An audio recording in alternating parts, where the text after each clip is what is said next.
সীমান্তে কাঁটাতারের বেড়া নির্মাণের ব্যাখ্যা জানতে তলবের পর পররাষ্ট্র মন্ত্রণালয়ে হাজির হন ভারতীয় হাই কমিশনার প্রণয় ভার্মা।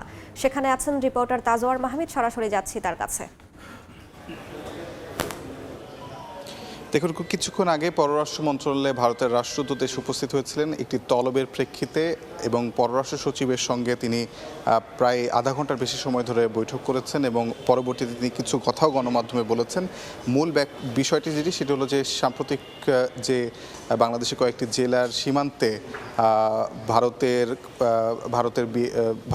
কর্তৃপক্ষ যে কাঁটাতারের বেড়া দেওয়ার চেষ্টা করেছিল, তার প্রেক্ষিতে কিন্তু বাংলাদেশের বিজিবি এবং জনগণ রুখে দাঁড়িয়েছিল এবং নোম্যান্স ল্যান্ডের যে আইনটি আছে, অর্থাৎ যেটা নিরপেক্ষ ভূমি, সে আইনটি লঙ্ঘন করে তারা যে কাঁটাতারের বেড়া দেওয়ার চেষ্টা করেছিল সেটির প্রতিবাদ স্বরূপে কিন্তু আসলে আজকে ভারতের রাষ্ট্রদূতকে তলব করে বাংলাদেশ প্রতিবাদ জানিয়েছে। এবং পরবর্তীতে ভারতের রাষ্ট্রদূতও গণমাধ্যমের সঙ্গে কিছু কথা বলেছেন। তিনি যেটুকু বলেছেন তার কূটনৈতিক ভাষায়, সেটা যদি আমি হুবহু বলি আপনাদেরকে, তিনি বলছেন যে দুই দেশের যে সীমান্তে অপরাধ, সেই অপরাধকে কমাতে এবং অবৈধ অনুপ্রবেশ ঠেকাতে দুই দেশের মধ্যে কাঁটাতারের বেড়া দেওয়ার একটি যেই ফেন্সিংয়ের যেই নীতি আছে, দুই দেশের মধ্যে একটি সমঝোতা আছে, সেই সমঝোতা বাস্তবায়ন করতে চাই। সেজন্য বাংলাদেশ সরকারের পক্ষ থেকেও সহায়তা চায় তারা, এবং দুই দেশের যেই সীমান্তরক্ষী বাহিনী আছে, এপারে বিজিবি ওপারে বিএসএফ, তাদের মধ্যে এই বিষয়ে আলোচনা হচ্ছে এবং তিনি আশা করেন যে এটি কোঅপারেটিভ অ্যাপ্রোচ, অর্থাৎ একটি সহযোগিতামূলক আচরণ তারা বাংলাদেশের কাছে প্রত্যাশা করে। তবে যেটি বাস্তবতা সেটি দেখা যায় যে বাংলাদেশ এবং ভারতের মধ্যে 4156 কিলোমিটারের সীমান্ত রয়েছে, তার মধ্যে 3271 কিলোমিটারই কাঁটাতারের বেড়ায় আবৃত।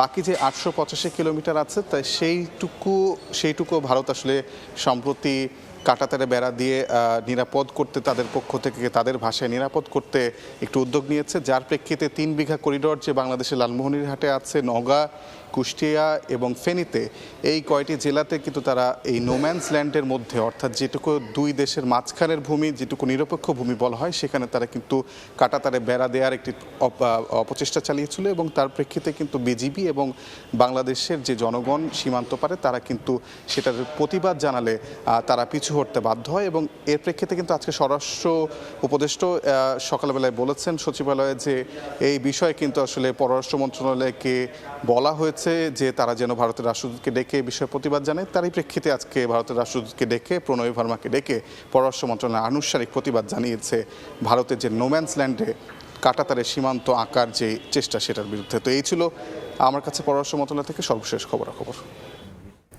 পররাষ্ট্র মন্ত্রণালয় থেকে যুক্ত হয়েছিলেন সহকর্মী তাজওয়ার মাহমিদ।